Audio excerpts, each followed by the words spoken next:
Thank you. Good afternoon, ladies and gentlemen.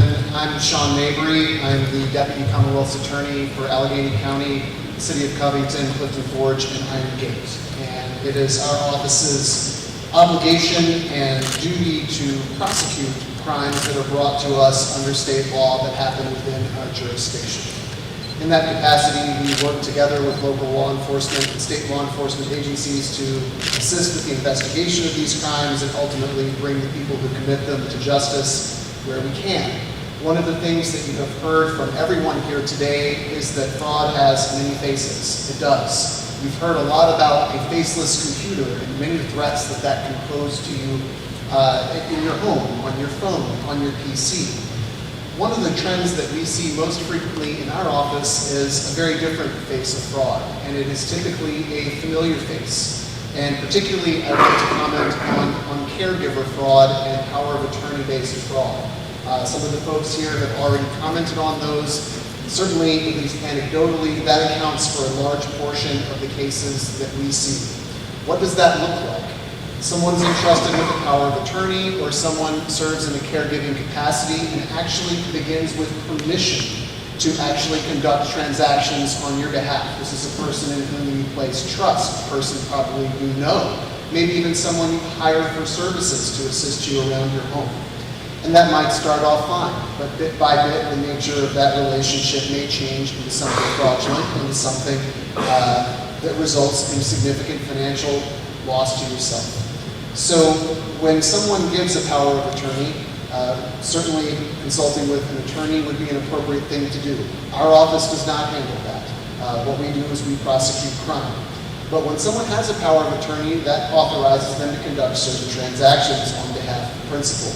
Those transactions might include doing things like signing checks. One of the common types of fraud that we see in this area is where someone does have permission to sign checks on behalf of another person, and might start off paying your grocery bill, your electric bill, your gas bill, and then the next thing you know, they might start paying checks to themselves that are unauthorized, or they might start paying checks for their own personal expenses. And the good folks at financial institutions are watching out for this with a keen eye, but it's very difficult to determine when the person who is signing the check actually has permission to sign checks on your behalf. They can't see it.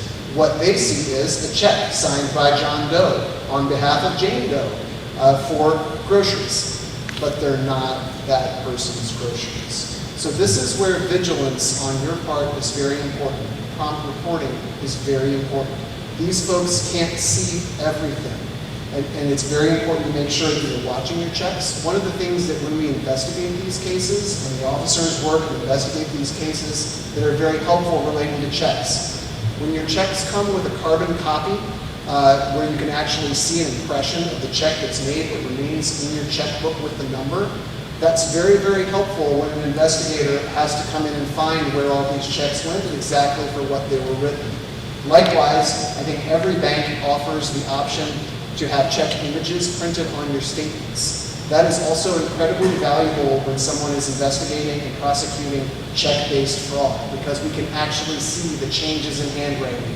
We can see there's 5 checks all on the same day for groceries. All of those things can cause one to raise an eyebrow and help bring folks to justice who do this.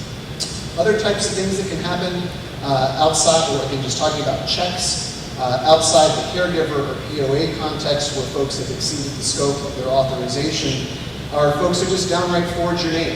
Someone comes into your house to assist with something, they may steal your checks and simply start forging your name on them. That crime is as old as time, and these folks frequently are the first line of defense for that. They'll contact law enforcement and say, hey, somebody came down here with a check written in the name of Mrs. Jones, and this doesn't look like Mrs. Jones' signature. And that report to law enforcement can frequently lead to a successful prosecution. So those are things relating to check that are very important. Likewise, credit card theft and credit card fraud. Some of these types of offenses are caught up in some of the kind of scams that you've heard about here today, where people either steal your actual credit card or obtain your credit card number and then use it to make fraudulent purchases. Again, those are offenses that we see frequently. But all of these, many of these types of offenses that we've talked about all come down to good old-fashioned theft and good old-fashioned embezzlement, where people people either take things against your will without your permission, or they had your permission and they exceeded the scope. So things to be very, very conscious of. Mind your statements. Help these folks work with you and identify promptly, because no one can help you in bringing these folks to justice if they don't know that it's happening. So the number one thing that we would encourage you to do is to be vigilant and to promptly report any suspected fraud or abuse to local law enforcement, and as it relates to abuse as well, to Adult Protective Services within the Department of Social Services. If you do decide to trust someone, and this is not to tell you don't trust your friend, don't trust your family, don't trust your neighbor. We live in a small community where we enjoy a great deal of trust and mutual respect and responsibility. But be careful.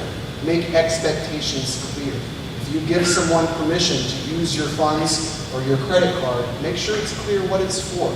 Make sure that that is memorialized somewhere, so that if they do exceed that scope, they can be held accountable for it. The very most important thing I can say is report, report, report. No one can help if we don't know that it's happening. Thank you very much.